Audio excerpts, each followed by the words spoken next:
y de noche. Prendan su cámara tantito, por favor. Gracias, Raquel. Buenos días. Itzela, buenos días. Gracias. Jennifer, gracias. Citlal Xochitl, gracias. Bueno, vamos a empezar. Gracias, chicas. Gracias.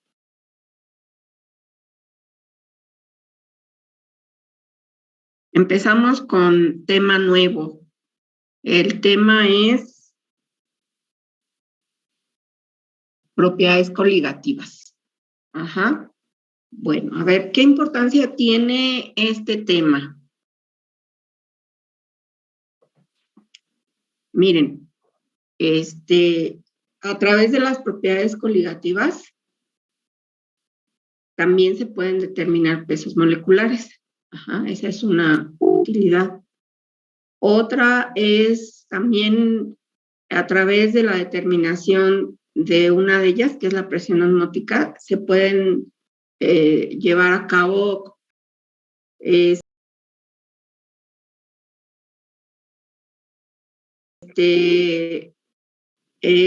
son temas que debemos tener presentes de las propiedades coligativas porque para elaborar medicamentos, sobre todo otra vez la presión osmótica, hay que tener muy presente ese concepto, sobre todo en la elaboración de sueros que se administran por vía endovenosa y también en la elaboración de oftálmicos. Los oftálmicos son diseñados y se utilizan para aliviar problemas en qué parte de nuestro organismo. Pregunto. En los ojos. En los ojos. Ajá. En los ojos. Los ojos se caracterizan por tener membranas que son muy delicadas y que son muy susceptibles a la presencia de sustancias extrañas, inclusive cuando nos cae una pestaña adentro del ojo, tenemos un malestar importante hasta eliminarla, ¿no? Cualquier agente extraño que esté en contacto con las mucosas de los ojos puede provocar irritaciones, puede provocar infecciones, malestar.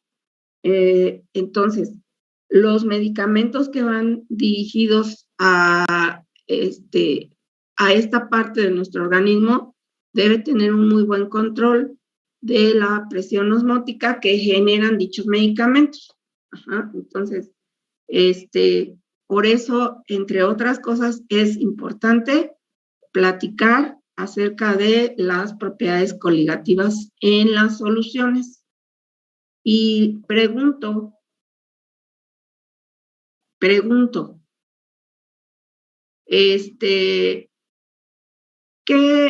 ¿en qué tipo de soluciones se desarrollan o se generan estas propiedades coligativas?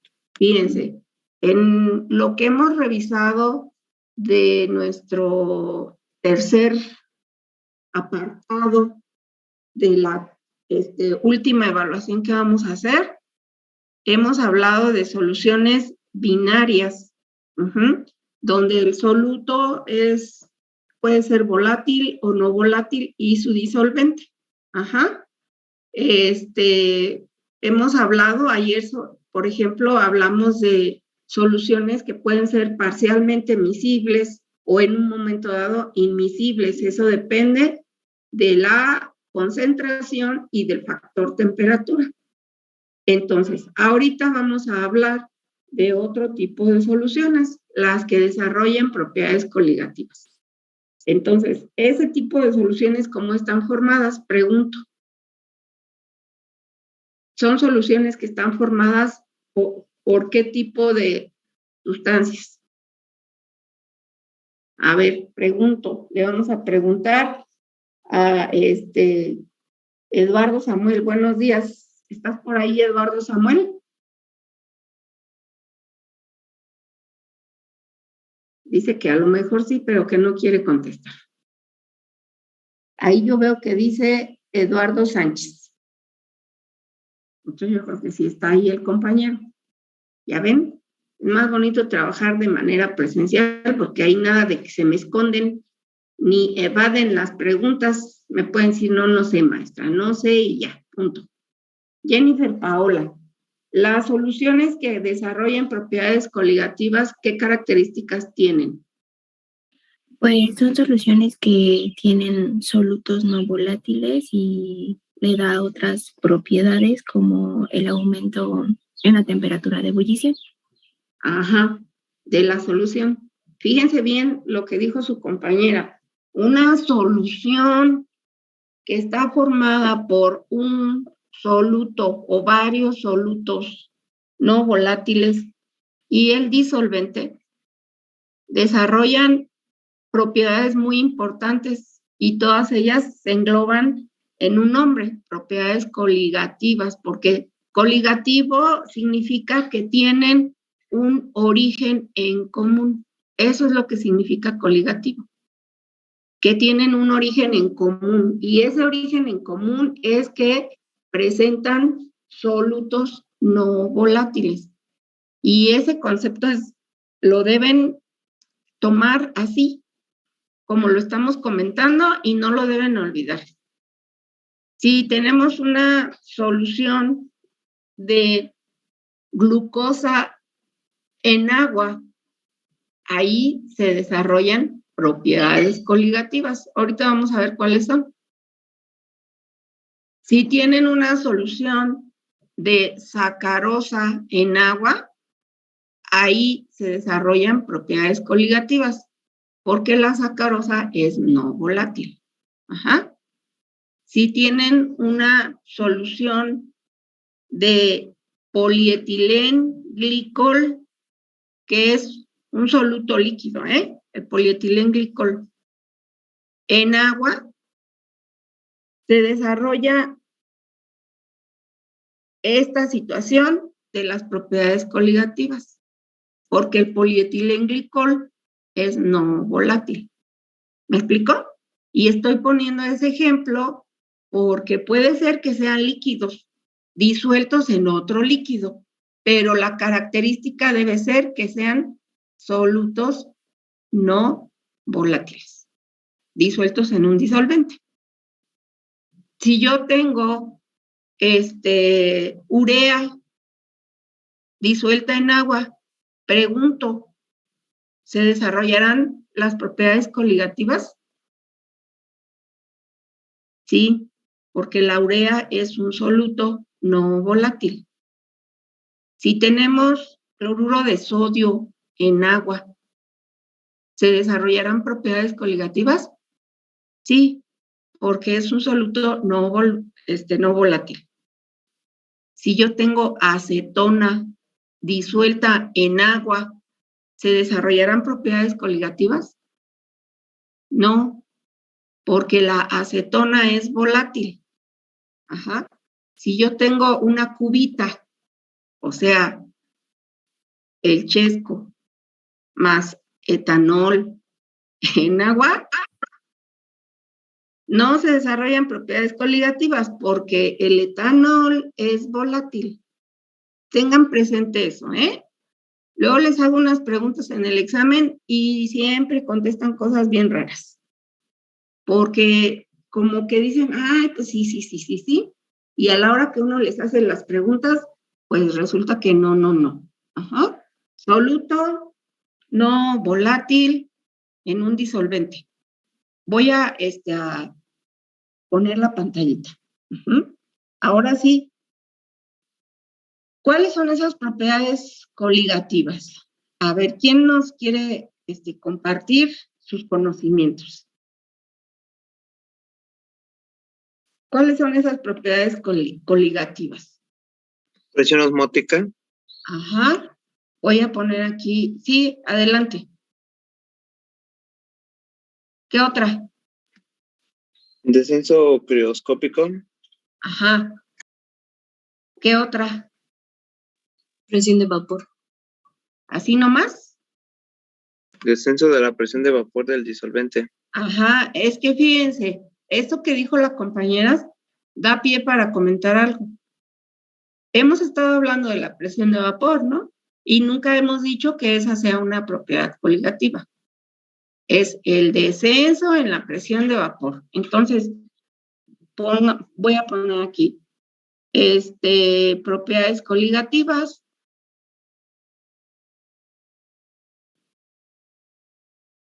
Que ya dije, ¿por qué se llaman así? Coligativo significa que tienen un origen en común.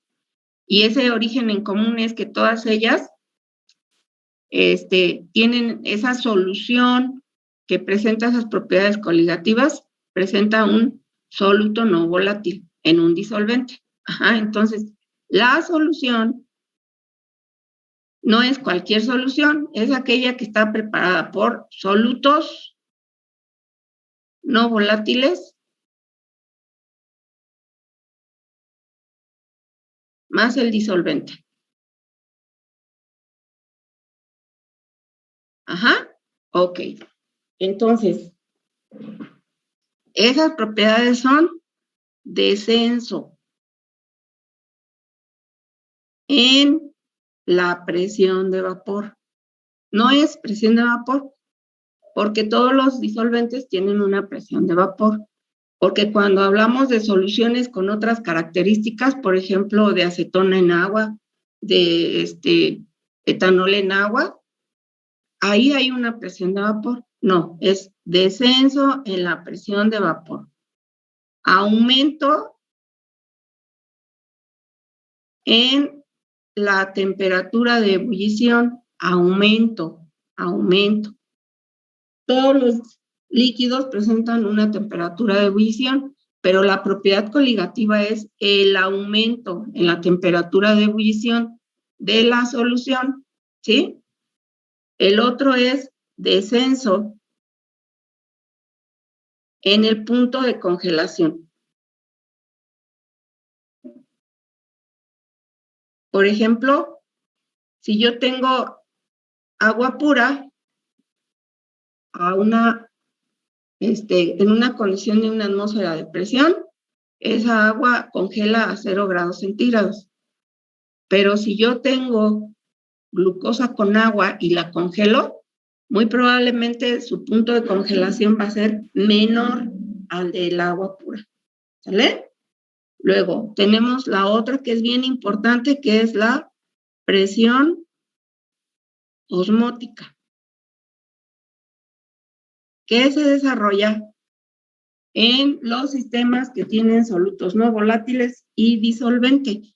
Y hablando de sistemas biológicos, pues el sistema por excelencia del cual tenemos que hacer referencia es la célula. Ajá. Entonces, fíjense, presión osmótica se nota con la letra pi. Y como en las células hay solutos no volátiles, ¿no? Como las proteínas, como los azúcares, biomoléculas, como electrolitos, ajá. Y además hay agua, en la membrana de la célula se genera algo que se llama presión osmótica. Y si por alguna razón alteramos esa presión osmótica, podemos dañar a la célula. Por ejemplo, les decía yo, en el caso de los sueros que se administran por vía endovenosa, si esos sueros no tienen una presión osmótica adecuada, podemos dañar a las células. Y son así, vía torrente sanguíneo, imagínense, eso puede provocar, si la persona no se muere por el problema que lleve ahí cuando ingresa a un hospital, se puede morir por un suero que esté mal preparado. ¿Sale? Ok, entonces fíjense, queda claro que esas propiedades coligativas se desarrollan en soluciones que tienen estas características. ¿Sí? Esas características. Y esas propiedades coligativas son estas que acabo de escribir. Bueno, otra. ¿Por qué se desarrollan esas propiedades coligativas? ¿Por qué se desarrollan? Pues vamos a ver por qué. Aquí hay una imagen muy, muy sencillita y yo quiero que ustedes la observen y me digan ¿qué diferencia hay en esas imágenes? Primero observen la imagen que está del lado izquierdo, que está muy colorida, ¿no? En el primer vaso, en el que está en este vasito, exclusivamente se tiene un recipiente que tiene moléculas del disolvente. Ahí dice solvente, son las moléculas azules. Y en el recipiente que está del lado derecho están, pues, moléculas del disolvente y aparte moléculas de soluto que están representadas por colores, bolitas de color medio café o rojo, o quién sabe, yo soy medio daltónica. A ver, don Ernesto, ¿está usted chateando o qué onda? No, dice, yo estoy bien al pendiente de lo que mi madrina está diciendo. A ver, ¿qué diferencia se aprecia entre esas dos imágenes? Pregunto, alguien que nos quiera compartir lo que está observando. No todos, ¿eh? No todos. Vean que no escucho, todos están hablando y no escucho algo en concreto. A ver, vamos a preguntarle a Francisco. Francisco, buenos días. Hola, buenos días, profesora. A ver, Francisco, ¿qué observas ahí en esas dos imágenes? Primero la imagen del lado izquierdo. Que la imagen del lado izquierdo es un solvente algo volátil y por eso sus moléculas empiezan a como irse de la solución. Ajá, pasan del estado líquido al estado gaseoso, ¿no? Sí. Esas flechitas que tienen las bolitas están indicando que el líquido está pasando al estado gaseoso. Y en la imagen del lado derecho, ¿cuál es la diferencia, compañero? Al agregar un soluto, estas moléculas como que se retienen más en la solución y no se volatilizan de forma más fácil. Ajá, hay menos moléculas del disolvente que están pasando al estado gaseoso. Ajá. En la imagen del lado izquierdo hay más moléculas que están pasando al estado gaseoso. Y en el lado derecho hay menos moléculas. Pero fíjense bien, vamos a considerar un comportamiento ideal. Cuando consideramos comportamiento ideal, no vamos a tomar en cuenta las interacciones moleculares que se desarrollen entre el soluto y el disolvente. No vamos a considerar un comportamiento ideal. Entonces, la pregunta es, ¿por qué de este lado hay mayor cantidad de moléculas que pasan al estado gaseoso que en esta imagen? Tomando en consideración un comportamiento ideal, ¿por qué de este lado hay menos moléculas que están pasando al estado gaseoso, el disolvente? ¿Por qué será? Por el soluto. ¿Qué hay con el soluto? Es no volátil. ¿Y qué implica eso? Que el disolvente no se volatilice muy fácilmente. A ver, esa es la opinión de Ernesto. ¿Qué opinan los demás? Habemos más de 30 personas, a ver quién sabe cuántas somos, pero las que seamos, ¿no? A ver, somos más de 20 seguro. Hay 20 cabecitas que están pensando, yo soy muy ilusa, y todos estamos pensando sobre las propiedades coligativas. Entonces, la pregunta es, ¿por qué de este lado hay menos moléculas que están pasando al estado gaseoso del disolvente comparada con estas? El compañero Ernesto dice que es por la presencia del soluto. A ver, vamos a centrar un poquito más esa respuesta. A ver, otra opinión, otra idea. Yo ya los conozco en presencia, y yo veo que sí son bien abusadísimos. Entonces, pero se me ponen muy tímidos cuando están ahí atrás en la tele, ¿no? A ver, otra idea, muchachos. Mercury, buenos días. Buenos días. A ver, Mercury, ¿cuál es tu opinión? ¿Por qué en esta imagen hay menos partículas de disolvente que están pasando al estado gaseoso? Puede ser que se está tomando como ideal y del otro lado no, porque cuando se toma ideal, pues la temperatura de, digamos, si es agua, por decir un ejemplo, es más alta su temperatura de ebullición que cuando es real, ¿no? A ver, fíjense, en este caso hay menos moléculas. Pregunto, ¿dónde hay más moléculas de disolvente? ¿Aquí o acá?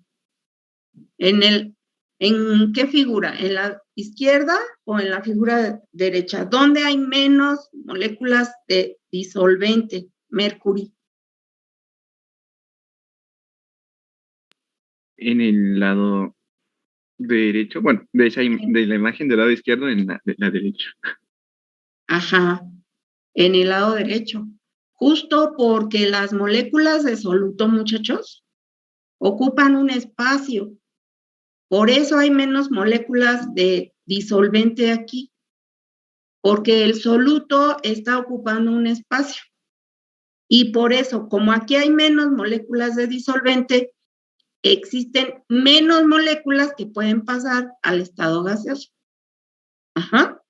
Entonces, el soluto está ocupando un espacio. Las propiedades coligativas dependen del número de partículas de soluto que hay en el sistema. Ajá, ahorita lo voy a anotar, pero igual vayan anotándolo. Las propiedades coligativas dependen del número de solutos que hay en el sistema. Entonces, vuelvo a repetir, aquí hay más partículas porque es el disolvente solito, está puro, solo hay partículas de disolvente. Pero acá, si nosotros adicionamos un soluto no volátil, ese está ocupando un espacio. Y ese soluto no volátil, dado que ocupa un espacio, aquí hay menos moléculas de disolvente. Por lo tanto, cuando pasan al estado gaseoso, pues es menor la cantidad de moléculas de disolvente. Igual, vean, esta es otra imagen que está un poco más triste, ¿no? Pero representa lo mismo. Vean, aquí solo hay disolvente, hay un montón de moléculas que pueden pasar al estado gaseoso. Esto está en estado líquido, pasan al estado gaseoso. Cuando aparece el soluto ocupa un espacio. Entonces, hay menos moléculas de disolvente que puedan estar pasando al estado gaseoso. Entonces, ya vimos que esas propiedades coligativas se forman en soluciones con solutos no volátiles más su disolvente. Y anótenle ahí, si ya lo anotaron, nada más refuercen la idea. Entonces, en este caso, las propiedades coligativas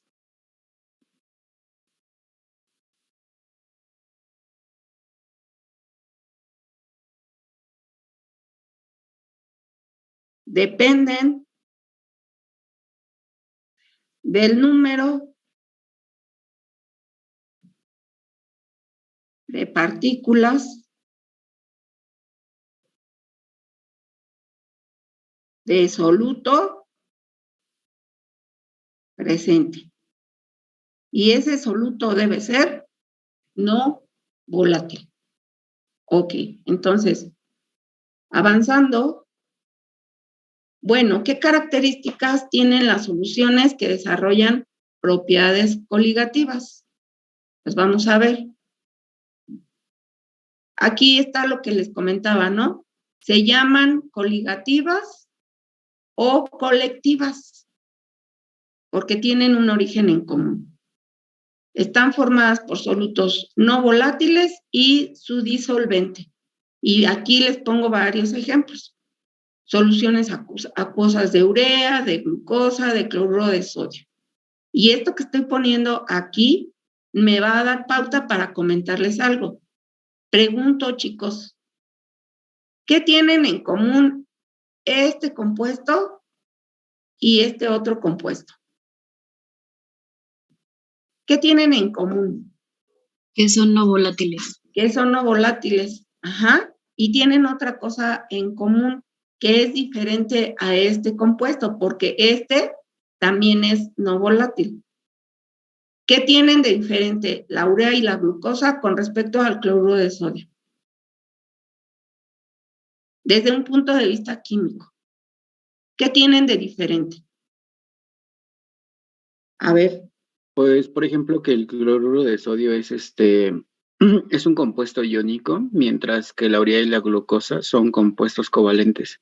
Ajá. En otras palabras, que la urea y la glucosa son no electrolitos.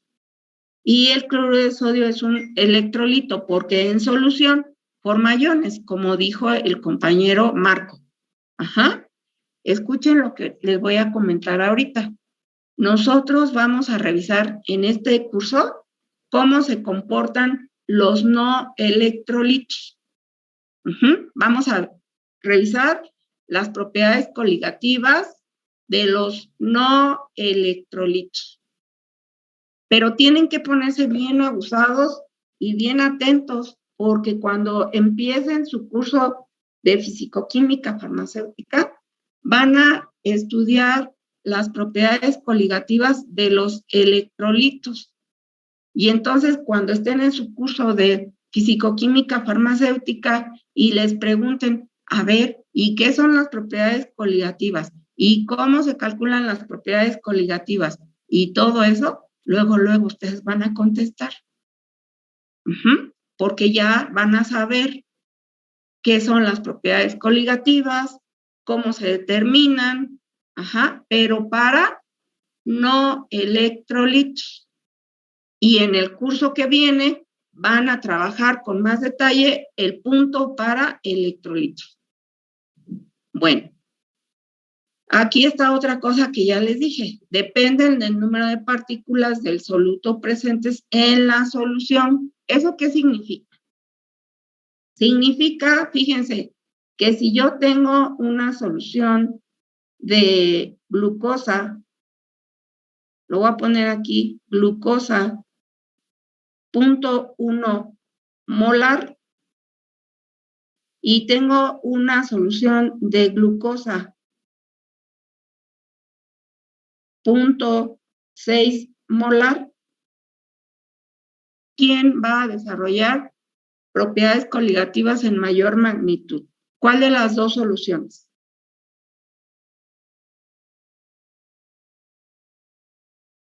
Pregunto.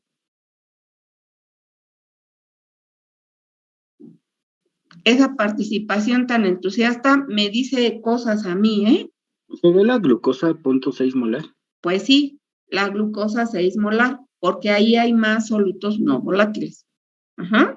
Entonces, dependen del número de partículas de soluto presentes en la solución y no dependen de la naturaleza de los solutos. ¿Qué significa eso? Siempre y cuando ellos sean no volátiles. ¿Qué significa eso? Significa lo siguiente, fíjense. Hablando de la glucosa 0.1 molar, si yo preparo una solución de sacarosa 0.1 molar, o si preparo una solución de urea 0.1 molar, ¿quién de ellas va a desarrollar una presión osmótica más alta? Pregunto. Citlalzóchitl, buenos días. Buenos días.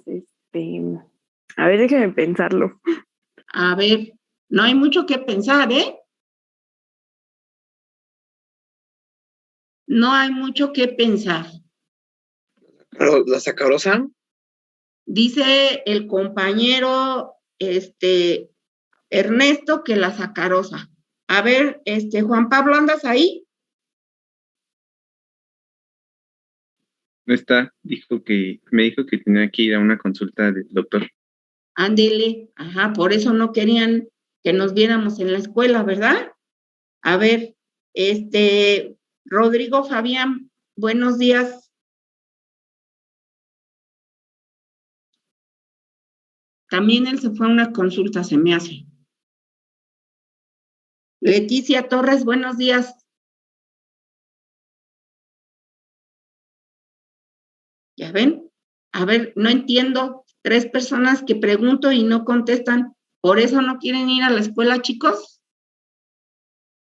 ¿Puede repetir la pregunta, profesora? Sí, la pregunta es, si yo preparo esta solución, si preparo esta y si preparo esta y les determino la presión osmótica, ¿quién tiene una mayor presión osmótica? Pues las 3 están en 1 molar, entonces las 3 tienen la misma, ¿no? Pues sí, las 3 desarrollarían la misma presión osmótica porque no dependen de la naturaleza de los solutos. Ajá. Esta es un compuesto, este es otro y este es otro. Tienen en común que todos ellos son no volátiles y que son no electrolitos. Y si están en la misma concentración, la presión osmótica que desarrollan es la misma. Ok. Entonces, aquí ya está. Otra vez tenemos descenso de la presión de vapor del disolvente, aumento en la temperatura de ebullición del disolvente, descenso en el punto de congelación del disolvente y desarrollo de una presión osmótica. ¿Vamos bien, chicos? Espero que sí. Bueno, vamos avanzando. Fíjense. Ya hicieron la práctica de presión de vapor, ¿verdad? ¿Sí la hicieron? Sí. Ok. Entonces ya tienen una idea del dispositivo con el que se puede hacer esa determinación de presión de vapor. Miden, ¿qué parámetros miden, muchachos? ¿Qué parámetros miden en esa práctica? La temperatura. La temperatura y ¿qué otra cosa? La presión. Y la presión de vapor en el aparatito correspondiente. Bueno, hicieron la práctica para disolventes puros, para disolventes. Uno de ellos seguramente fue agua. Determinan la presión de vapor del agua a diferentes temperaturas, presión de vapor a diferentes temperaturas. Toman una serie de lecturas, a lo mejor unas 5 o 6 lecturas de temperatura y presión de vapor y construyen una gráfica. La gráfica que construyen es de qué, con relación a qué. Es el logaritmo natural de la temperatura por la presión manométrica. Pues no, yo creo que no. Yo creo que la primera gráfica que hacen es de presión de vapor contra temperatura. Después hacen otra gráfica, que es del logaritmo natural de la presión contra el inverso de la temperatura. Ya sabemos qué comportamiento tenemos para el agua. El comportamiento que se tiene de presión de vapor con respecto a la temperatura para el agua tiene un comportamiento de este tipo. Exponencial, ya lo revisamos en casa. Y así les tiene que dar la gráfica que obtengan en el laboratorio. Eso es cuando tenemos el disolvente puro. Pero fíjense, si yo tengo una solución de glucosa con agua, vamos a pensar que preparan una solución de glucosa, así, 0.1 molar, y que el disolvente es agua. Y determinan la presión de vapor con respecto a la temperatura. Pregunto, esta es, digamos, la línea base, ¿no? Del disolvente puro, esa que marqué con una flechita. ¿Cómo sería la gráfica que se obtendría con este segundo experimento? Cuando en el matracito ese colector, en lugar de poner el disolvente puro, ponemos la solución de glucosa 0.1 molar y les dicen, haz la gráfica de presión de vapor contra temperatura. ¿Cómo sería la tendencia de la línea? Sería una recta con pendiente positiva, una recta con pendiente negativa, una sigmoide con forma de S. ¿Cómo sería la línea que obtendríamos? Pregunto.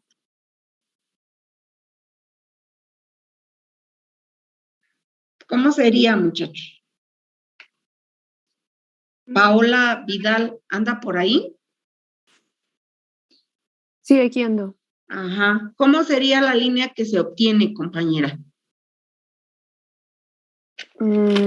¿Sería una recta? ¿Sería una recta? ¿Qué opinas, Jennifer? ¿Qué opinas de lo que dice tu tocaya? Ay, no, la verdad, no sé, profesora. Ajá, ¿no? ¿Qué pasó, chamaquitos? Vamos a ubicarnos. ¿Es una recta? Ajá, con pendiente positiva porque si disminuye la presión, disminuye la temperatura. Entonces, es como, ay, no me acuerdo cómo se llama, pero es como proporcional. Fíjense, lo que estamos observando es cómo cambia el comportamiento del agua cuando está el soluto no volátil presente. Y ya vimos que la presión de vapor tiene una relación exponencial con respecto a la temperatura. Para el disolvente, aquí tenemos glucosa más agua. El disolvente va a tener el mismo comportamiento, nada más que su pendiente va a ser menor, va a ser diferente. Y para el caso de la solución de glucosa con agua, el comportamiento que se esperaría sería algo parecido a esto. Estamos graficando el comportamiento del disolvente, no del soluto. Se altera, disminuye su presión de vapor por la presencia de los solutos. Lo vimos en las imágenes que les mostré.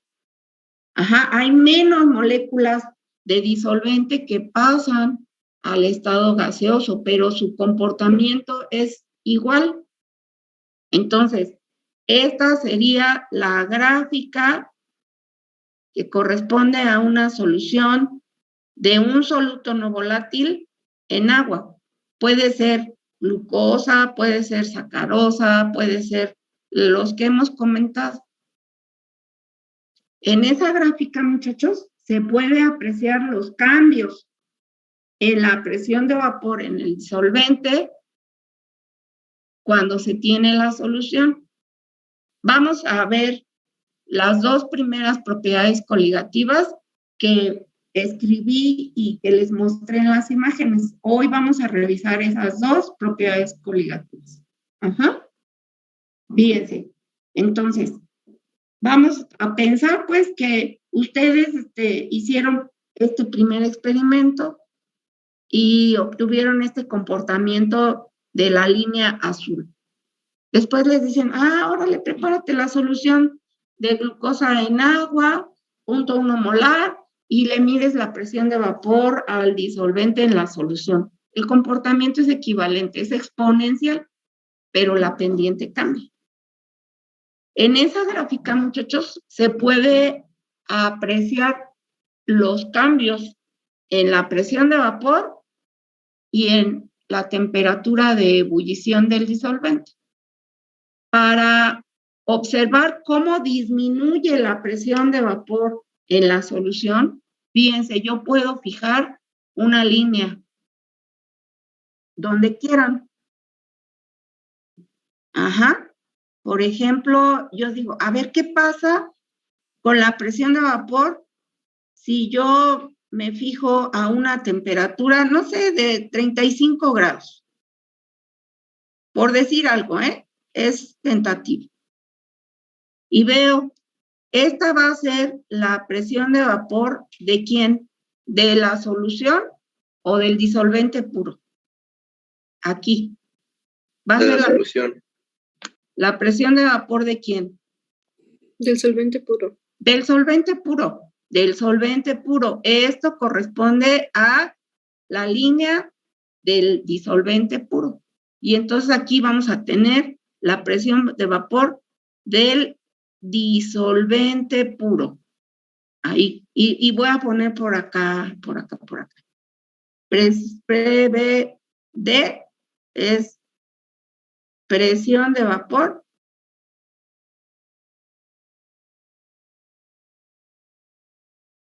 del disolvente puro. Ajá. Si yo quiero ver cuál es la presión de vapor del disolvente en la solución, entonces me ubico en este punto.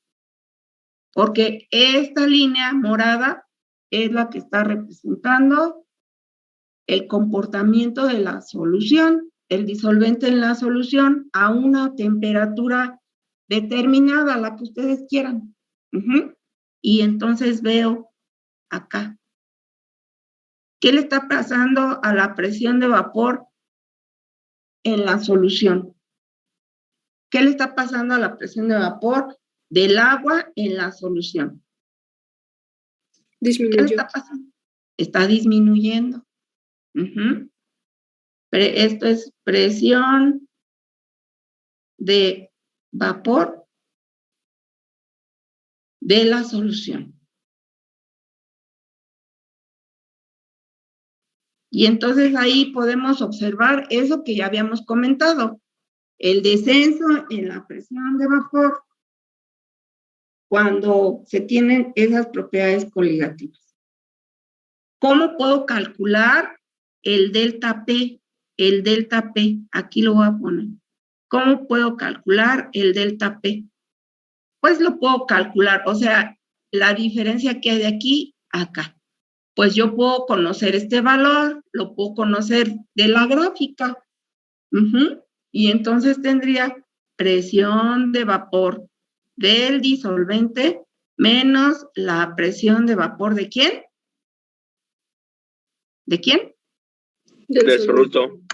De la solución. Presión de vapor de la solución. Y de esa manera calculamos el delta P.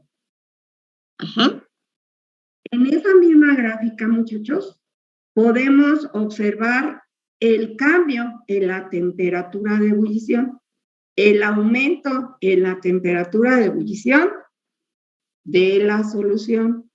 Para eso, yo puedo fijar una presión, por ejemplo, la presión atmosférica. Y fíjense, voy a poner aquí otra línea con otro color. Ahora quiero ver la segunda propiedad coligativa. La segunda propiedad coligativa es el aumento en la temperatura de ebullición. ¿Vale? Y entonces, fíjense, yo voy a fijar una presión, la que quieran. La voy a poner aquí para que no se vea todo amontonado. A una presión determinada. Puede ser una atmósfera de presión, ¿no? A nivel del mar.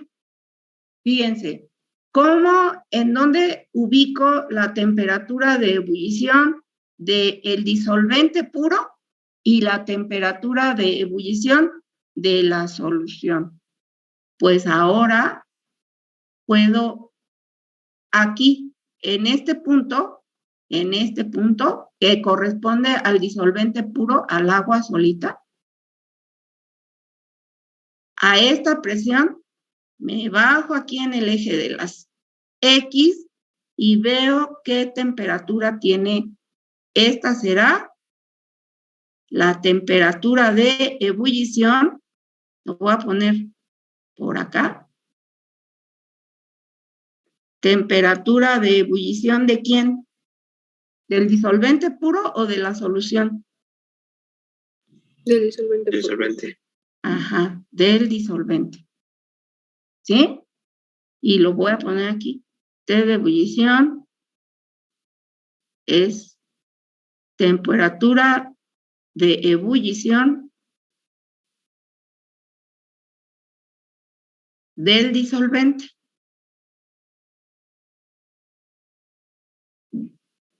a esa misma presión, yo me voy a fijar ahora cuál es la temperatura de ebullición de la solución y esa se ubica, si yo bajo aquí una línea recta, aquí vamos a tener la temperatura de ebullición. ¿De quién? De la solución. Ajá, de la solución. Y voy a poner aquí, temperatura de ebullición de la solución. ¿Quién es mayor, oigan? ¿Temperatura de ebullición del disolvente o la temperatura de ebullición del disolvente en la solución? De la solución. En la solución. Entonces, fíjense, otra. Si yo quiero calcular el delta T de ebullición, ahora voy a restar la temperatura de ebullición de la solución menos la temperatura de ebullición del disolvente para tener valores positivos. ¿Sale? Esta fórmula y esta fórmula que acabo de escribir aquí, las deben tener muy presentes las dos, porque las vamos a utilizar para resolver problemas. Ok, entonces fíjense, esta sería una manera experimental de ver cómo existen esos cambios en la presión de vapor y en la temperatura de ebullición en la solución. Yo tengo que hacer 2 experimentos, hacer mis gráficas correspondientes y de la gráfica yo puedo calcular el cambio y el cambio. ¿Qué inconveniente tiene esa metodología? ¿Qué inconveniente creen que tenga esa metodología? ¿O qué pero le pondríamos? Si les dicen, oiga, calcule rápido el cambio, el delta P o el delta T de ebullición. ¿Qué inconveniente tendría? Pregunta.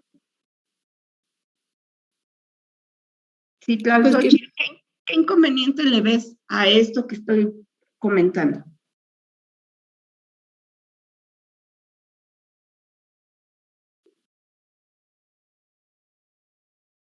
¿Ya ven? Pero pues usted había comentado que era de forma experimental, ¿no? Entonces el inconveniente sería que para calcular los delta, de los delta T y el delta P sería primero hacer el experimento. Y eso nos lleva tiempo, ¿sí? Y si no tenemos mucho tiempo, pues tendremos que buscar alguna alternativa para poder determinar esos cambios de manera más rápida. Y esos son los elementos que proporciona la fisicoquímica. A través de conceptos teóricos y de ecuaciones que ya hemos manejado, las podemos adaptar para poder hacer esos cálculos sin necesidad de hacer el experimento, conociendo algunos parámetros. Y eso es lo que vamos a hacer ahorita. ¿Quedó clara la gráfica y lo que les expliqué en esta imagen, muchachos? Maestra, entonces, esta gráfica se tiene que hacer con datos experimentales, ¿no? Ese es el inconveniente que tenemos. Pues es una forma de obtener esas variaciones. Se tiene que hacer la gráfica. Y para eso, pues hay que hacer el experimento para obtener diferentes valores de presión de vapor y de temperatura para el disolvente puro y para la solución, para que yo pueda determinar los cambios, el delta P o el delta T, o conocer la presión de vapor de la solución, ¿no? O la temperatura de ebullición de la solución, ¿sí? Experimentalmente se pueden obtener estos datos de esta forma que les estoy platicando. Si no tenemos mucho tiempo para encontrar la información que queremos, pues vamos a utilizar conceptos que proporciona la fisicoquímica. Y eso es lo que vamos a hacer ahorita. Vamos a hacer 2 deducciones, muchachos. Una deducción que nos permite calcular el cambio en la presión de vapor y otra deducción que nos permite calcular el cambio en la temperatura de ebullición. Eso es lo que vamos a hacer ahorita. Pero para eso pregunto, ¿esto va quedando más o menos claro? ¿Sí? Sí. Ok, entonces fíjense, les voy a mostrar esto que dibujé aquí en bonito. Eso que dibujé aquí es esto mismo, no se preocupen, no necesitan sacarle copia, no necesitan tomar captura de pantalla, ¿no? Porque es lo mismo que les dije ahorita con mi diagramita que construí. Entonces, anoten en su cuaderno, por favor. Fíjense. Anoten. Deducción de las ecuaciones que permiten el cálculo de las propiedades coligativas. Para hacer esas deducciones se hacen algunas consideraciones. Y las consideraciones que se hacen facilitan el trabajo. Primero, son válidas para soluciones con comportamiento ideal en los que las interacciones moleculares no se toman en cuenta. Son válidas para soluciones de no electrolitos. Ya les había comentado. Ahorita en esta parte del curso nosotros vamos a revisar ese comportamiento para no electrolitos. Y cuando ustedes vayan en fisicoquímica farmacéutica, van a revisar las propiedades coligativas de los electrolitos. ¿Por qué? Porque el primer tema que viene marcado en el programa de fisicoquímica farmacéutica es electroquímica. Y la electroquímica estudia con mucha profundidad el comportamiento de soluciones electrolíticas, entre ellas las propiedades coligativas. Y otra cosa, son soluciones, se considera que son soluciones diluidas y binarias, donde solamente hay un soluto y su disolvente. Y por supuesto, ¿no? Ese soluto es un soluto no volátil. Vamos a partir de ahí.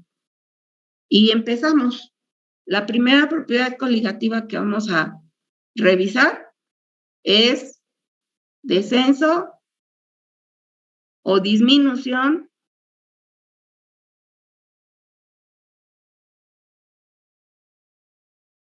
de la presión de vapor.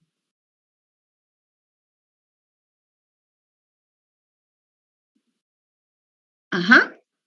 Y para eso vamos a tomar como base la ley de Raoult. La ley de Raoult que está establecida o se define para el disolvente. Para el disolvente, acuérdense de una grafiquita ahí que analizamos y llegamos a la conclusión de que la ley de Raoult se aplica para el componente 1 o 2 o para el componente A o B cuando está jugando el papel de disolvente. ¿Sale? Entonces, fíjense, vamos a considerar que tenemos esto que voy a desarrollar, fíjense, es válido para componente A o 1. Ajá. Y vamos a tener, cuando hable del componente A, es igual a que yo dijera el componente 1. Y vamos a tener el componente B o 2. Y en este caso, el componente B va a estar jugando el papel de soluto. Y el componente A va a estar jugando el papel de disolvente. Entonces, la ley de Raoult establece que la presión de vapor de A va a ser igual a ¿qué? Pregunto. ¿A qué establece esa ley de Raoult? A la presión de vapor de A puro por su fracción mol. por su fracción mol. Como vamos a ver el efecto que tiene el soluto en esa solución, yo puedo establecer que la fracción mol de A más la fracción mol de B es igual a ¿qué? Acuérdense, es una solución binaria. Entonces, la fracción mol de A más la fracción mol de B es igual a ¿cuánto? A 1. A 1. Yo voy a poner esta ecuación de la ley de Raoult en función del soluto.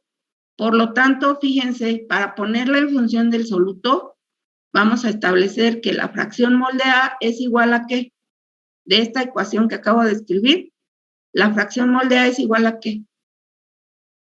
A 1 menos la fracción molar de B. Así es. Y eso lo vamos a sustituir en esta ecuación. Eso que acabo de escribir, lo sustituimos en la ley de Raoult. Presión de A va a ser igual a la presión de A0 por 1 menos la fracción mol de B.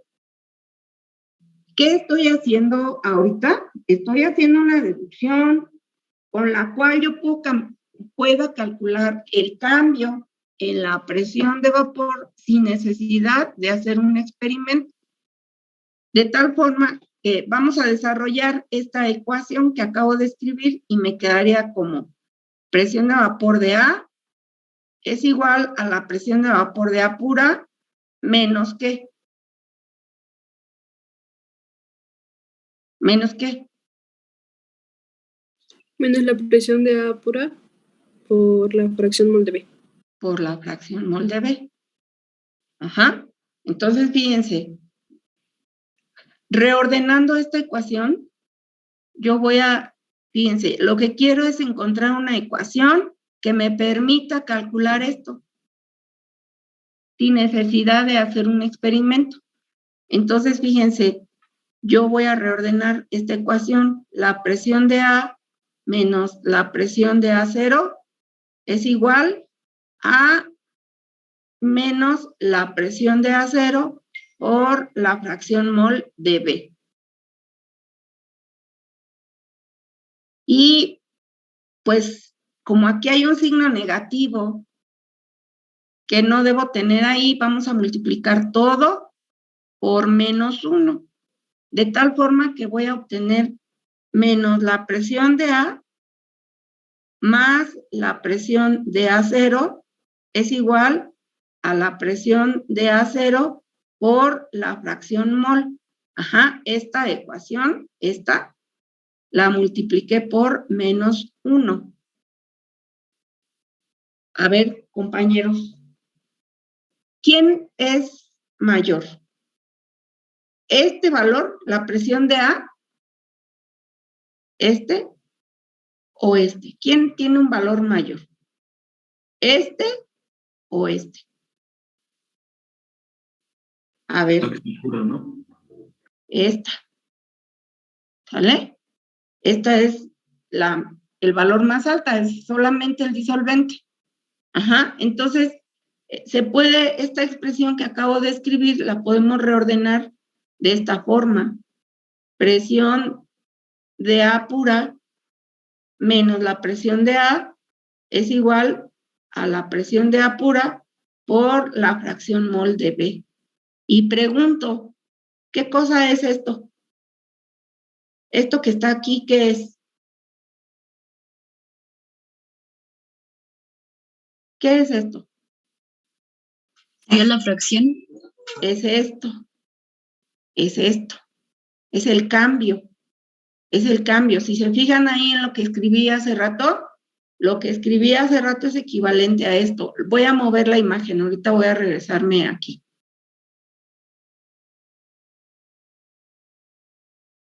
Vean. Aquí está. Presión de vapor del disolvente puro menos la presión de vapor de la solución. Y eso es igual a un delta P. Por lo tanto, podemos establecer que delta P de manera general es igual a P0 por la fracción mol de B. Ajá. Y esta ecuación, muchachos, nos dice algo importante.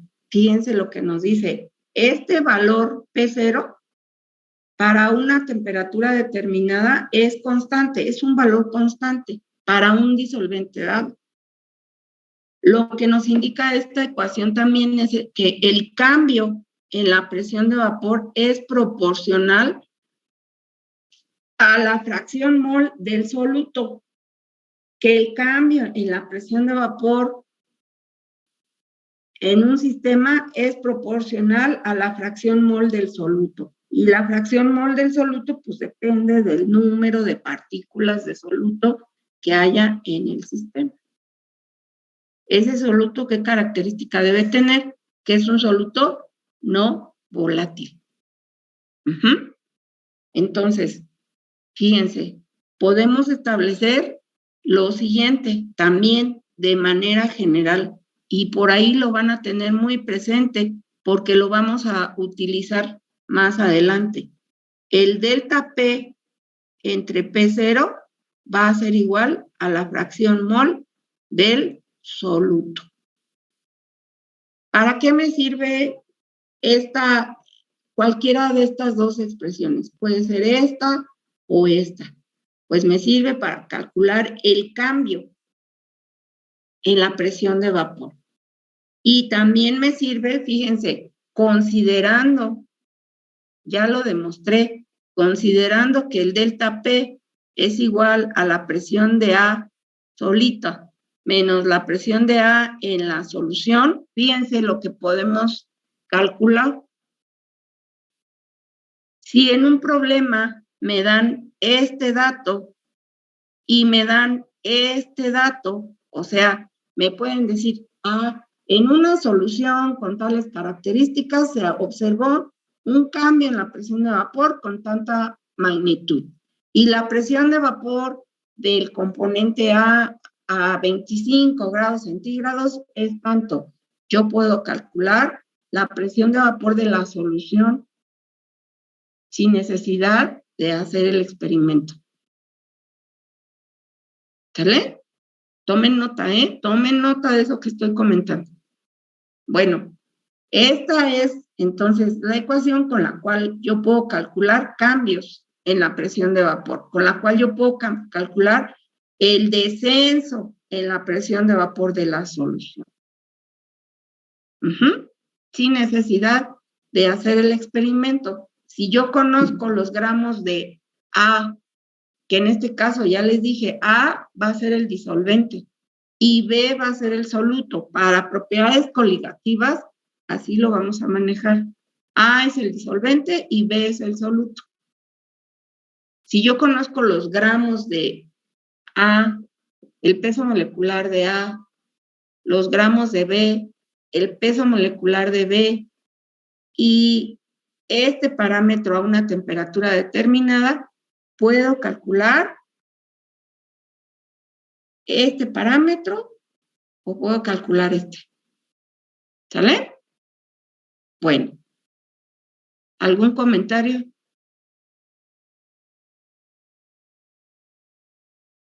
Yo tengo una duda, profesora. Sí.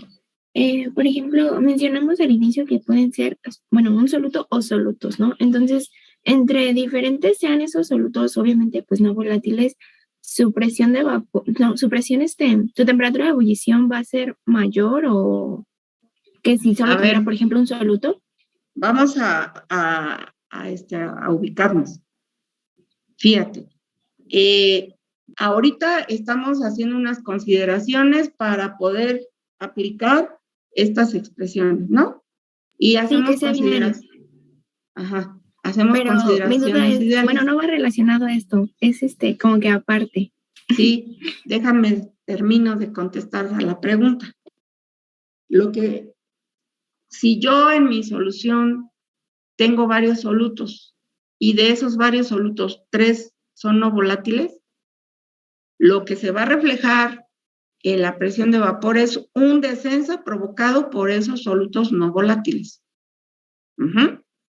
lo que se va a reflejar es un aumento en la temperatura de ebullición por la presencia de esos solutos no volátiles. ¿Sale? No, si es una mezcla, pues yo no puedo, por ejemplo, les dije también hace rato que estas propiedades coligativas sirven para determinar pesos moleculares. Si es una mezcla, definitivamente tú no puedes calcular el peso molecular de ninguno de ellos. Pero si tú tienes un soluto y tu disolvente, tú puedes determinar el peso molecular del soluto. ¿Quedó? ¿Sí? Bueno. Vamos con alguna otra pregunta que tengan por ahí, compañeros. Yo tengo una. A ver, Francisco. Bueno, el soluto, bueno, no va, ¿cómo puedo decirlo? ¿No va a afectar la disminución dependiendo del soluto? A ver, otra vez, no, es que no te escuché bien. Otra vez, ¿no va a afectar qué cosa? Bueno, el cambio de la presión de vapor no va a depender del soluto, o sea, no tiene que ser nada más la misma fracción, aunque sea la misma fracción mol, va a ser el mismo descenso, el mismo cambio. A ver, vamos, fíjense, quien está provocando el descenso o el aumento en la temperatura de ebullición es la presencia de los solutos no volátiles. Por supuesto, como son solutos no volátiles, ellos no están ejerciendo ningún efecto por su presencia. Su presión de vapor no se toma en cuenta porque son solutos que en esas condiciones en las que se está trabajando no son volátiles. No son volátiles. ¿Qué significa eso? Que esa presión de vapor que ellos tienen en otras condiciones a temperaturas extremadamente altas no se registra porque ellos no contribuyen en ese punto, en su presión de vapor no contribuye, porque en las condiciones en las que se está trabajando no están ejerciendo una presión de vapor los solutos, por eso deben ser no volátiles, o por eso son no volátiles.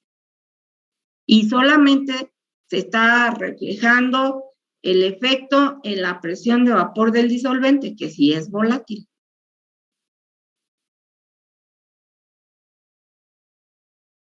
Ok, gracias. ¿Alguna otra pregunta? Ok. Entonces, pónganse abusados, ¿eh? Esta ecuación es base para resolver problemas. Esta ecuación es base para resolver problemas. Esta ecuación es base para resolver problemas. Bueno, vámonos con la siguiente propiedad coligativa. ¿Cuál es la siguiente propiedad coligativa que enunciamos, muchachos? Aquí, miren, aquí está lo que acabo de escribir a mano. O sea, no pasa nada. Si no lo tienen, ya lo tienen ahorita que escribieron. Vámonos, ¿cuál es la siguiente propiedad coligativa? Aumento en la temperatura de ebullición. Aumento en la temperatura de ebullición. Escríbanle, por favor, aumento en la temperatura de ebullición, de la solución, ¿no? Del disolvente en esa solución. Para hacer la deducción correspondiente, necesitamos recordar algo que ya trabajamos cuando trabajamos la ecuación de Clausius-Clapeyron.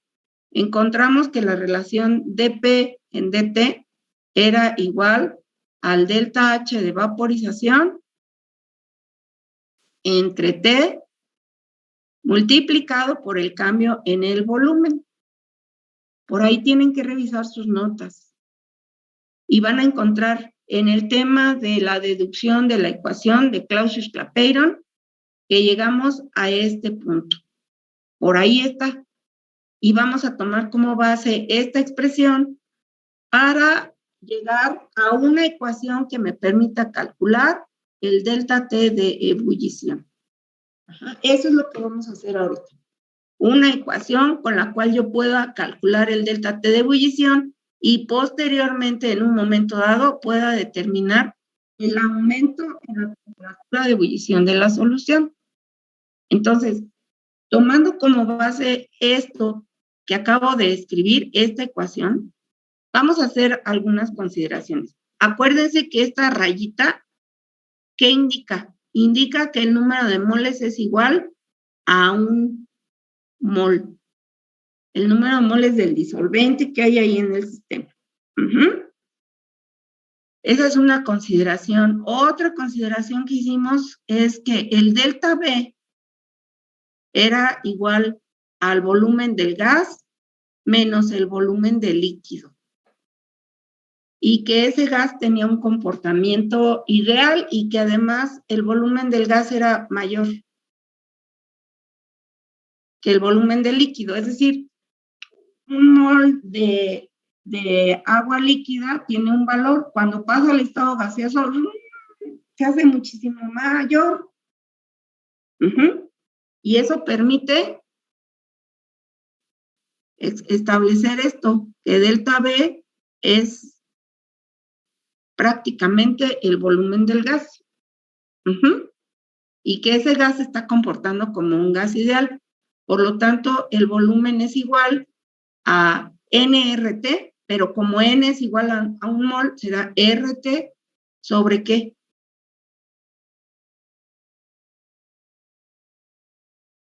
¿Sobre qué? Ecuación general de los gases ideales. ¿Qué me falta ahí? Sobre P. Sobre presión. Entonces, haciendo estas consideraciones, yo regreso a la ecuación base. dP en dt es igual al delta H de vaporización entre T por RT entre P. Y esto también lo puedo expresar así. Fíjense, lo puedo expresar como dP en dt es igual al delta H de vaporización por mol por P. Esta presión la paso para acá y tenemos T cuadrada por R. Ajá. Y ahí vamos. Ahí vamos. ¿Cuál es el objetivo? Encontrar una ecuación que me permita calcular esto. Y luego puedo calcular esto.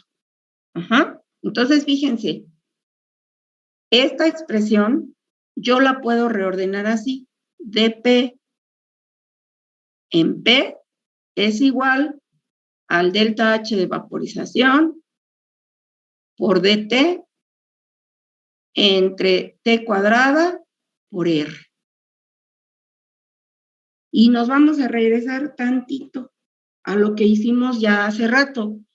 Fíjense, puedo establecer que dP en P es igual a delta T de ebullición, esta, por delta H de vaporización entre T cuadrada por R. Y ya van apareciendo ahí lo que andábamos buscando. A ver, jóvenes, ¿a qué es igual esto?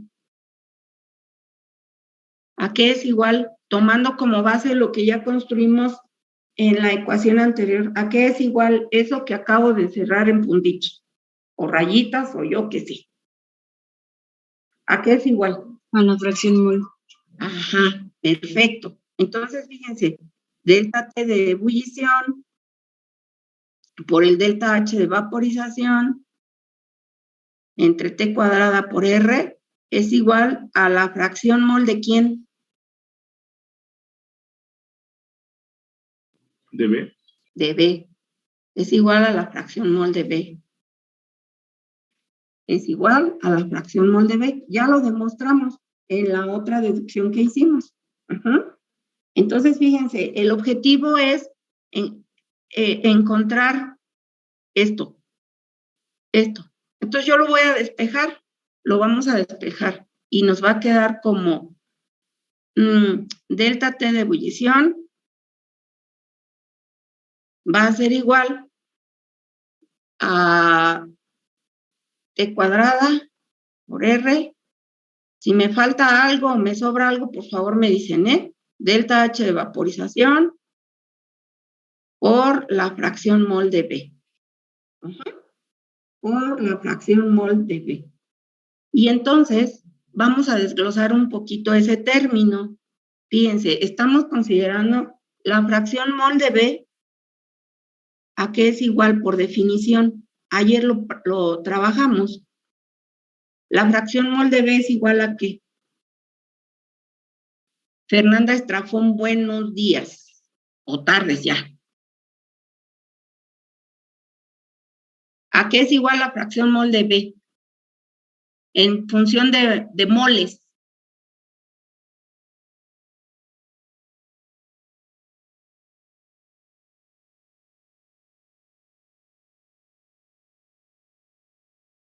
Ajá.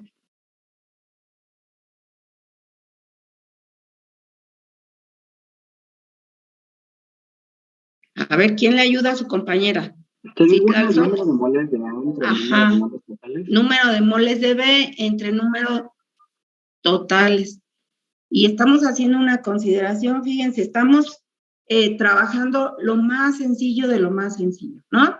Estamos considerando que esto es aplicable a soluciones diluidas, por lo tanto, N total, fíjense, es igual a N de A más N de B, el número de moles de A más el número de moles de B.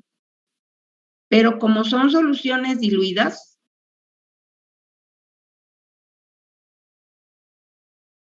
ajá, eso se consideró para hacer este trabajo. N de A es mayor que N de B. Por lo tanto, la fracción mol de B va a ser igual a N de B entre N de A. Por esta consideración que acabo de poner. Y la vamos a incluir aquí en la ecuación. La voy a poner con otro color porque para que no nos confundamos. Delta T de ebullición va a ser igual a T cuadrada por R entre el delta H de vaporización por N de B entre N de A. Ajá. Tomen nota. Vamos a hacer otra consideración. Cuando hablamos de propiedades coligativas, muchas veces se prefiere trabajar la concentración en función de molalidad, que se denota con la letra M, manuscrita. Esto es molalidad. Y la molalidad es diferente a la molaridad porque en este caso, en la molalidad, se pesa tanto soluto como disolvente. Cuando hablamos de molaridad, solo se pesa el soluto y se utiliza un matraz donde se afora, ¿no? Con el disolvente. El disolvente no se pesa. Se mide el volumen en un matraz aforado. En el caso de la molalidad, se pesa tanto soluto como disolvente. Se toma en cuenta eso. La molalidad, fíjense, se puede calcular como el número de moles de B entre los gramos de A, y aquí es donde consideramos que el disolvente se pesa, multiplicado por 1000. Esta ecuación nos permite calcular la molalidad. Eso lo vamos a incluir en esta ecuación. Entonces, fíjense lo que vamos a hacer. Bueno, lo voy a poner con otro color para que vayamos viendo, ¿no? El delta T de ebullición va a ser igual a T cuadrada por R entre el delta H de vaporización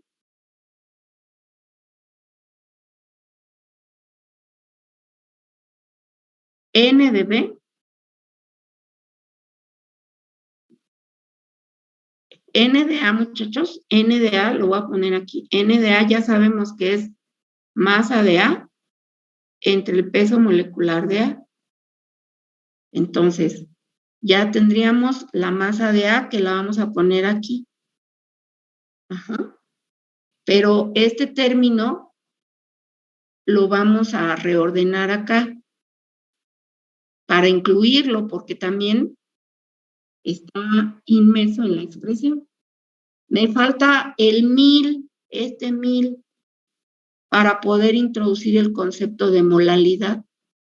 Entonces, lo que se hace es, fíjense, se multiplica aquí por 1000,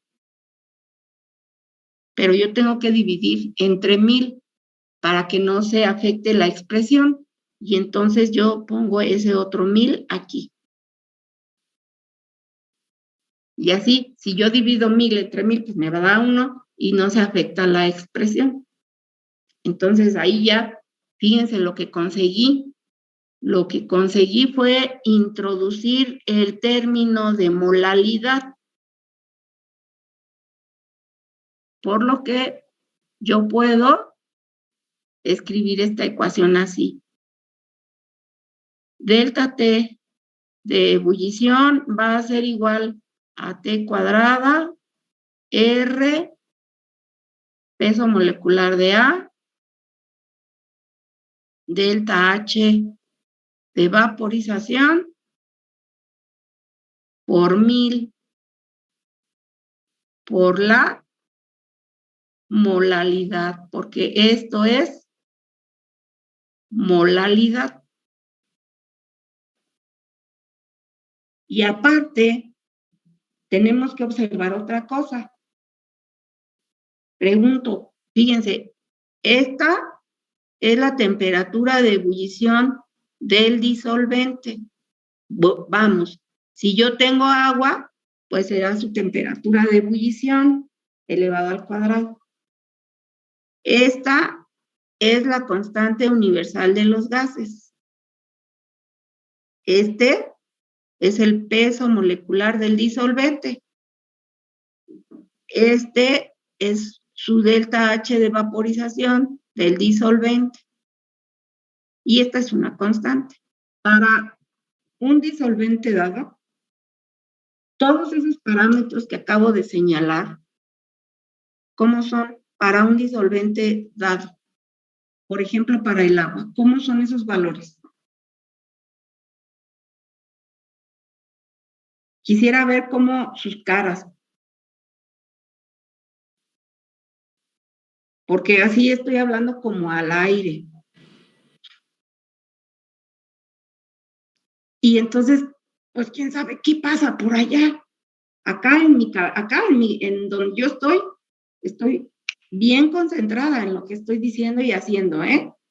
Y allá de aquel lado, solo ustedes saben.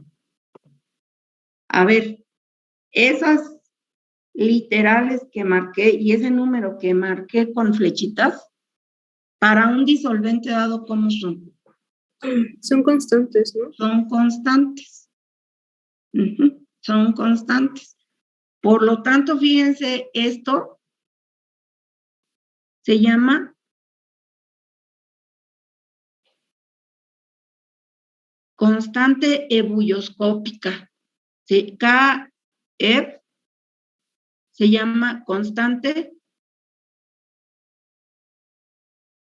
ebulloscópica.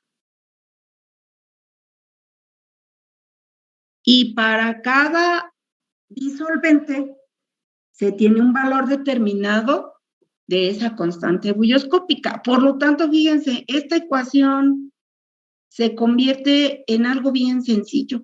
O sea, se hace una serie de consideraciones que retoman muchas cosas, ¿no? Esta deducción a mí se me hace bien bonita porque retoma aspectos que se fueron construyendo poco a poco.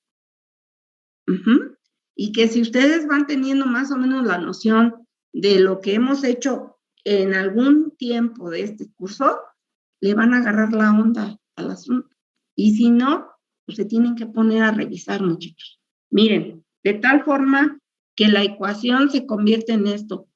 Delta T de ebullición va a ser igual a la constante ebulloscópica por la molalidad. Y esta expresión, fíjense, esta ya se tiene para diferentes disolventes. Si yo conozco el número de moles de soluto y la masa de A del disolvente, puedo calcular la molalidad y puedo determinar entonces el delta T de ebullición. Y entonces ya recordamos, ¿no? Que el delta T de ebullición es igual a la temperatura de ebullición de la solución menos la temperatura de ebullición del disolvente.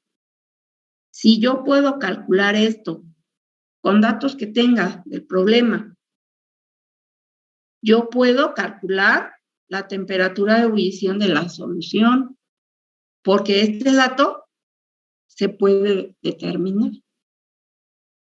teóricamente. Hay tablas. Por ejemplo, ¿cuál es la temperatura de ebullición del agua a una atmósfera de presión? Ah, pues ya sabemos. A media atmósfera, ya sabemos. A 0.5, a 0.7 atmósferas. Ahí hay tablas. Ahí hay tablas. Raquelita, ¿de qué se está riendo? ¿Sale? A ver. Profa, yo tengo una duda. Sí. El valor de T, ¿qué significaba la temperatura de ebullición? Del disolvente. Ahorita vamos a hacer un ejercicio que nos va a ayudar a definir bien qué cosa es cada parámetro. Entonces, fíjense, ¿qué creen que vamos a hacer? Vamos a calcular la constante ebulloscópica ¿de quién creen? Del agua. Del agua.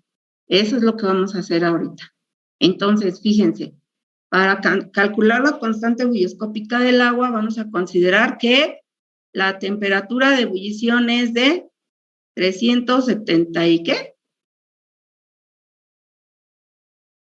373.15 Kelvin, ¿no? Para el agua.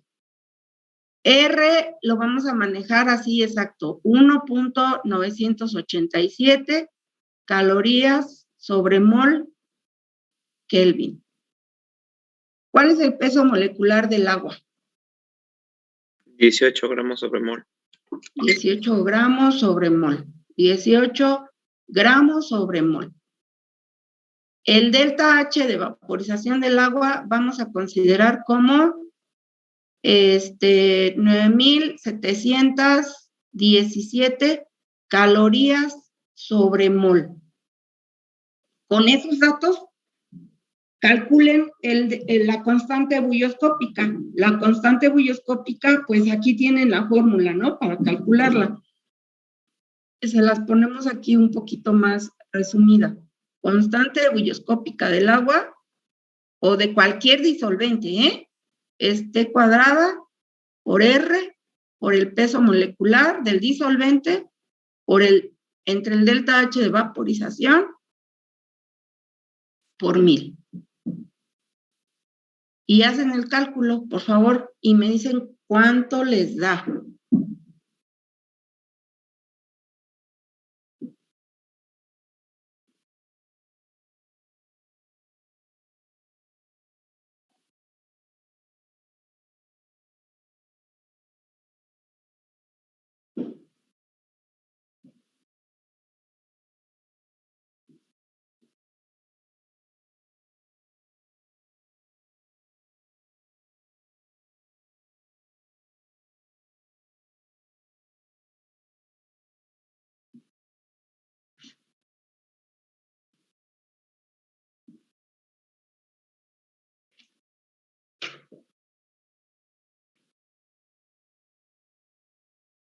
¿Listo, compañeritos? En lo que terminan de hacer el cálculo, voy a ver quién me contesta en la sesión de hoy. A ver, Laura Itzel, buenos días. Buenos días, maestra. Digo tardes, ¿verdad, compañera? Marta Cassandra, buenas tardes. Buenas tardes, profesora. Sergio Adrián, buenas tardes. Buenas tardes. Lisbeth Jacqueline, buenas tardes. Buenas tardes. Saraí Rebeca, buenas tardes. Buenas tardes. Andrea Gutiérrez, buenas tardes. Buenas tardes, maestra. Noé Humberto, buenas tardes. Buenas tardes, maestra. Tenoch Akatzin, buenas tardes. Buenas tardes. Mercury Javier, buenas tardes. Buenas tardes. Juan Pablo. Yo sigo con la esperanza de que el compañero esté con nosotros, ¿no? Ernesto, buenas tardes, Ernesto. Buenas tardes, profesora. Ahijado, buenas tardes. Buenas tardes, madrina. Francisco, buenas tardes. Hola, buenas tardes, profesora. Sara Mari Raquel, buenas tardes. Buenas tardes, profe. Nancy Esmeralda, buenas tardes. Buenas tardes. Alessandra Denise, buenas tardes. Buenas tardes, maestra. Me da gusto escucharte, compañera. Aurea Alicia, buenas tardes.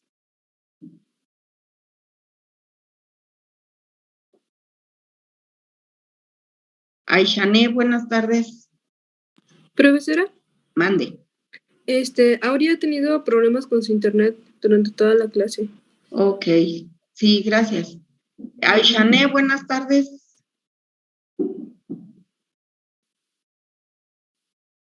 Citlal-Xochitl, buenas tardes. Ella se fue a internet, dijo que ahorita a ver si podía volver a entrar. Ok. Rodrigo, buenas tardes. Buenas tardes, profesora. Marco Daniel, buenas tardes. Buenas tardes. María Fernanda, buenas tardes. María Fernanda Sánchez. Buenas tardes, profesora. Ok. Eduardo Samuel, buenas tardes. Buenas tardes, profesora. María Fernanda Santiago, buenas tardes. Buenas tardes. María Fernanda Estrajón, buenas tardes. Itzel Areli, buenas tardes. Buenas tardes, profesora. Leticia Torres, buenas tardes.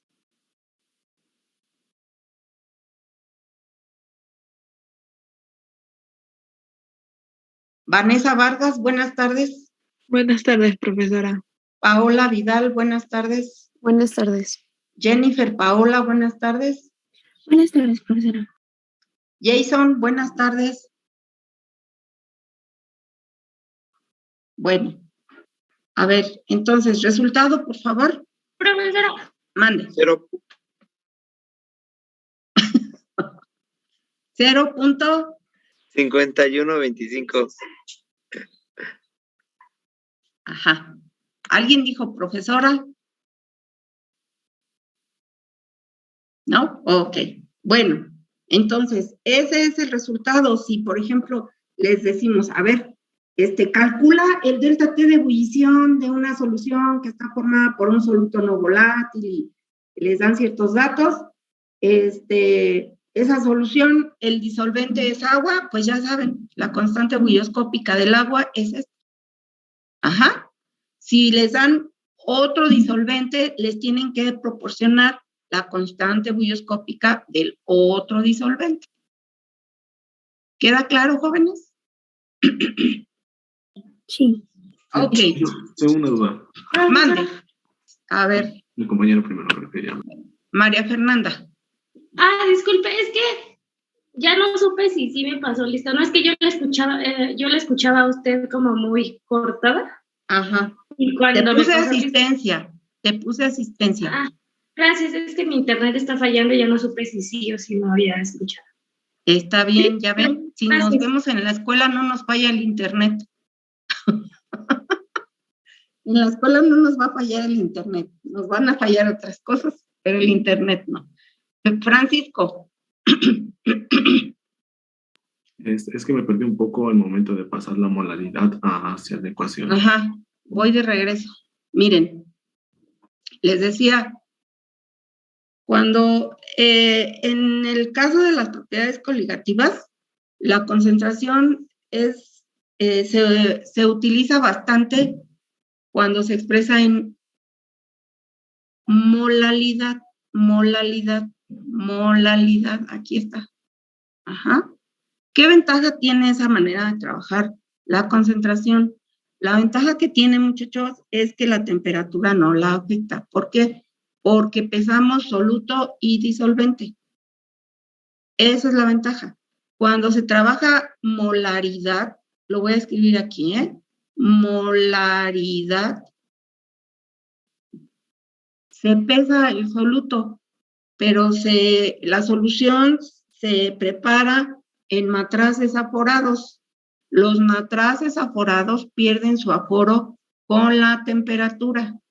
Por ejemplo, en estos días que ha estado haciendo mucho calor, el aforo no es el que indica, o sea, el volumen que tiene en el matraz, por ejemplo, de 100 mililitros, dice 100 mililitros a 25 grados centígrados. Si estamos a una temperatura de 30 grados centígrados, ese volumen ya no es de 100 mililitros, porque el matraz, como es de vidrio, se dilata y entonces aumenta el volumen. Y entonces ahí existen imprecisiones. Cuando se trabaja el concepto de molalidad, ese punto no se considera porque se pesa tanto soluto como disolvente. Para convertir o para trabajar en molalidad, hay un concepto que nos indica que la molalidad es igual a esto. Hay una fórmula que nos dice, si yo tengo la masa de soluto, si tengo su peso molecular, si tengo la masa del disolvente, calculo la molalidad con esta ecuación que acabo de encerrar ahí en una figura rara roja. Eso yo lo puedo introducir aquí, ¿no? Haciendo una serie de modificaciones a la ecuación que no altere a la misma y que nos permita expresar la ecuación en función de molalidad. ¿Quedó claro, Francisco? Sí. Un poquito más claro, ¿no? Profesora, Mande. entonces la de arriba, que está, bueno, la roja. ¿Esta? No, la de arriba. Bueno, es que está ¿La arriba de de más arriba? molaridad. Ajá. ¿Esta? Esa sería para el soluto. En la temperatura de ebullición. A ver, fíjate que aquí están involucrados tanto el soluto como el disolvente, ¿no? En esa ecuación, en estas ecuaciones. Fíjate, aquí, en esta ecuación, ¿me estás diciendo? ¿Esta? Sí. Ajá.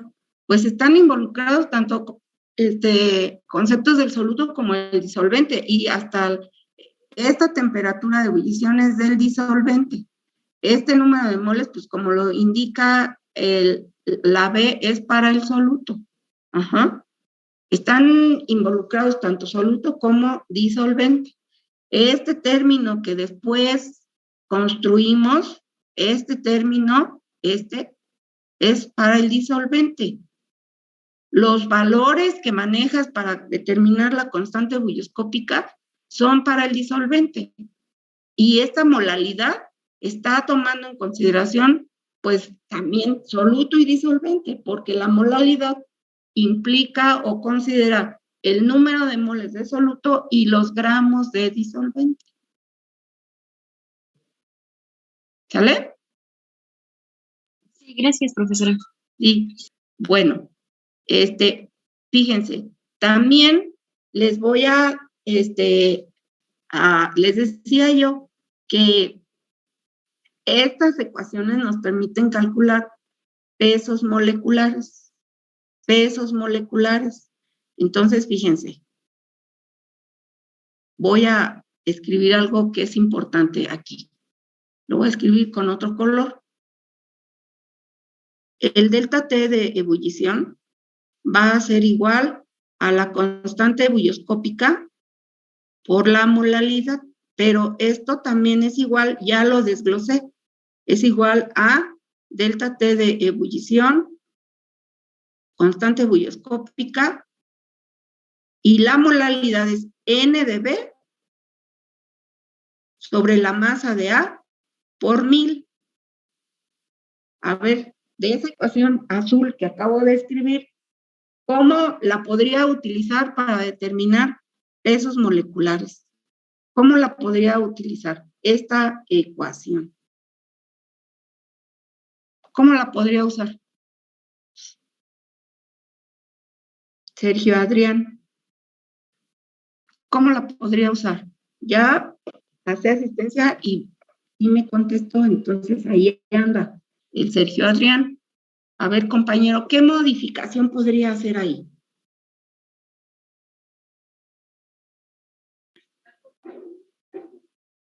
Podría establecer delta T de ebullición es igual a ¿qué, Sergio?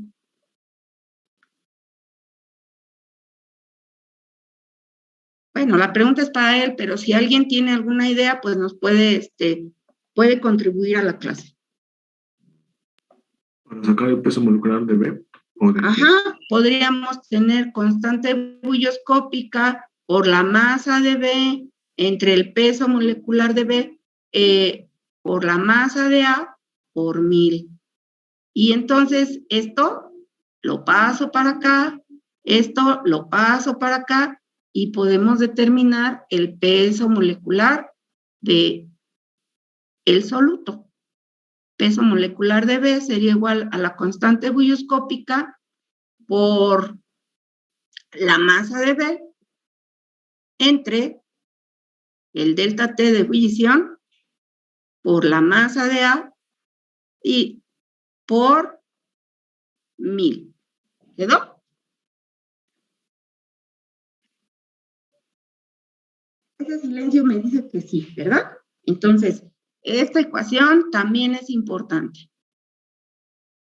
Y para irnos felices y contentos, si alguien no tiene, o si no hay dudas, pues vamos a hacer un pequeño problema. Profesora, yo sí tengo una duda.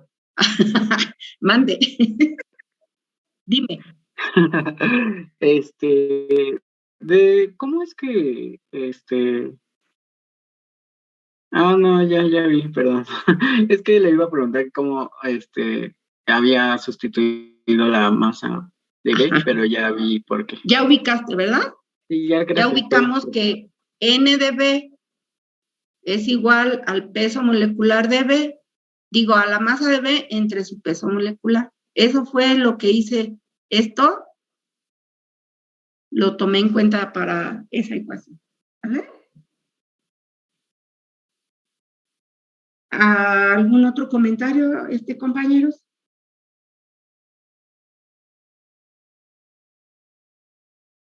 Bueno, muy bien. A ver, jóvenes. Vamos a hacer un pequeñito problema antes de que nos retiremos. A ver. Sí, ven el enunciado, ¿verdad? 20 gramos de un soluto se añaden a 100 gramos de agua a 25 grados centígrados. La presión de vapor del agua pura es de 23.76 milímetros de mercurio. Ajá. La presión de vapor de agua pura es 23.76 milímetros de mercurio. La presión de vapor de la solución es esta.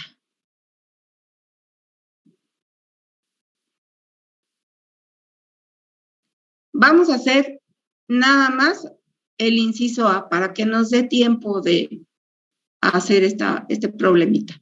Inciso A, calcula el peso molecular del soluto.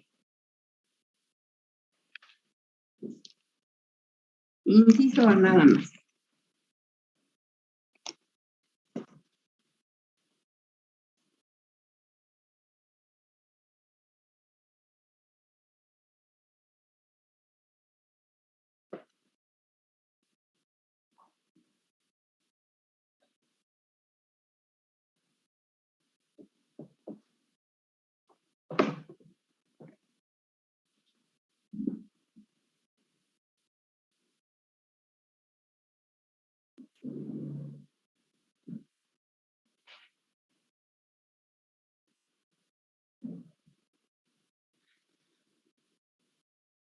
Muy bien. 20 gramos de soluto, o sea, tenemos la masa de B.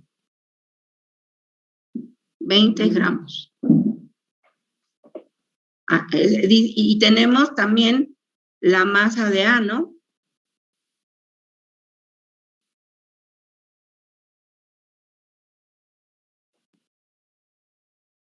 Tenemos la presión de vapor del disolvente puro.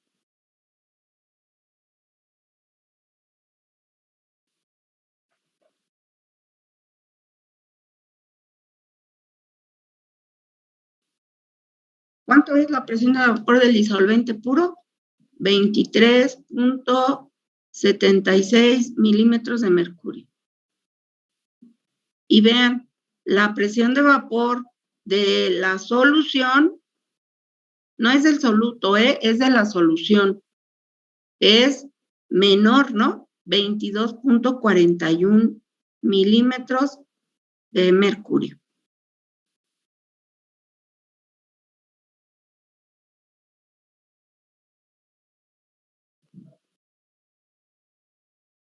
Se calcula el peso molecular del soluto. ¿Cuál propiedad coligativa vamos a trabajar para resolver este problema? Disminución de la presión de vapor. Disminución de la presión de vapor. Y recuerden, ¿no? Presión de vapor pura menos presión de vapor de la solución entre presión de vapor pura es igual a ¿qué?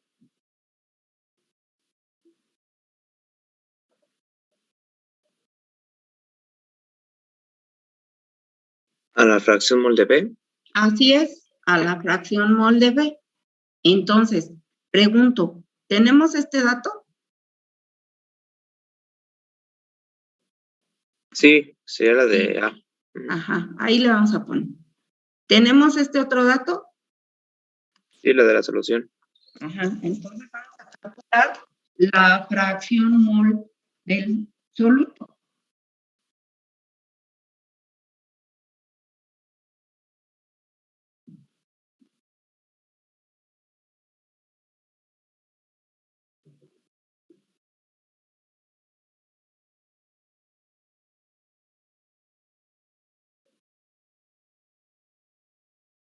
¿Cuánto nos da entonces la fracción mol del soluto?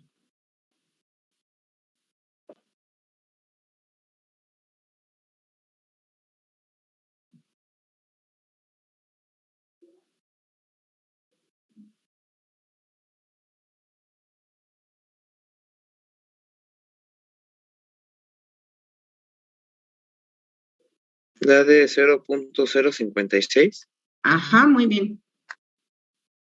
Ajá. Ok. Una vez que tenemos ese dato, muchachos, fíjense, vamos a hacer la siguiente consideración. Ya sabemos que la fracción mol de B, tomando en cuenta el número de moles, va a ser igual a N de B entre N total.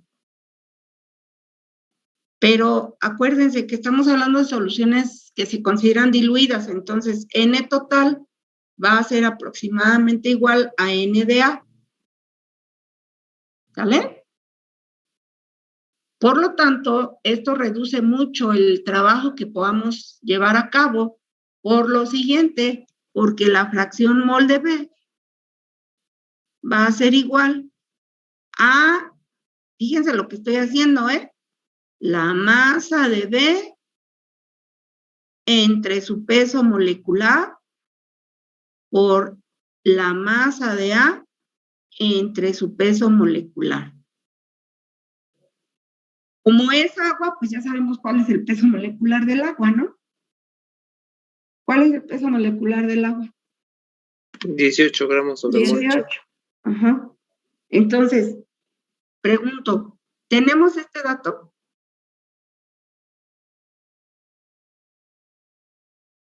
La masa de B, ¿tenemos la masa de B?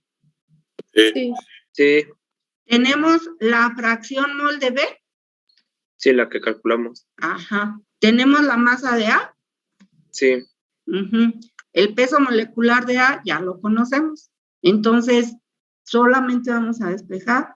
El peso molecular de B va a ser igual a la masa de B entre la fracción mol de B por la masa de A entre su peso molecular. Entonces, ¿me dicen cuánto les da ese resultado, por favor?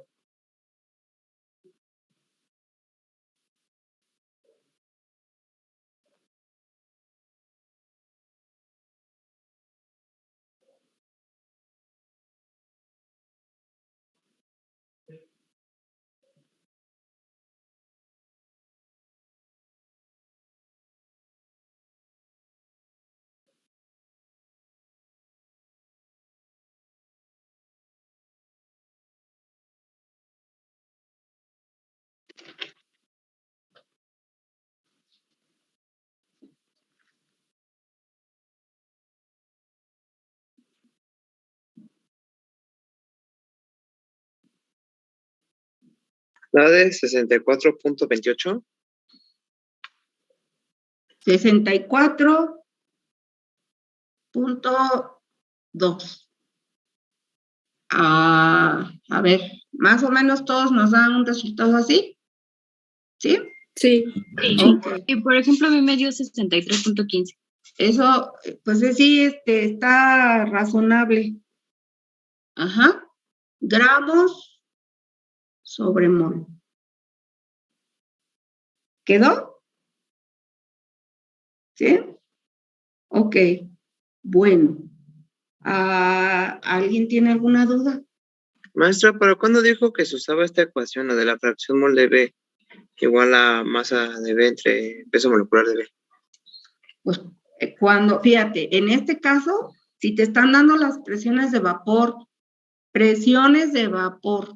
entonces tú tienes que ubicar esta ecuación, ¿no?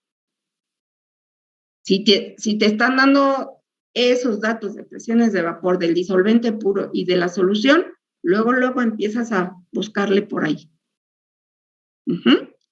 Bueno, entonces, fíjense bien, por ahí les voy a dejar otra tareita. ¿Ya vieron que ya les di retroalimentación del problema que les dejé ayer? La mayoría pues lo tuvo bien, algunas personas tuvieron algunos detalles por ahí, ya les avisé que hay que revisar. Entonces, les voy a mandar 3 problemas para que me los entreguen el viernes antes de las 7 de la mañana. Y ustedes mismos van a saber si hicieron bien o no los problemas porque les estoy mandando los resultados. Primer problema para que ubiquen y anótenle ahí, o sea, no los tienen, pero anoten en su cuaderno. El primer problema, el tema es destilación por arrastre de vapor. Primer problema, destilación por arrastre de vapor. Entonces, ubiquen la fórmula adecuada. Segundo problema es descenso en la presión de vapor, propiedades coligativas. Propiedades coligativas, la primera. Y el tercer problema es la segunda propiedad coligativa. Entonces, por favor, háganlos para que empiecen ustedes a practicar esos problemas y el día del examen, pues rápidamente los resuelven porque son los que más valen en el examen. Voy a dejar de compartir la pantalla. ¿Algún comentario, muchachos?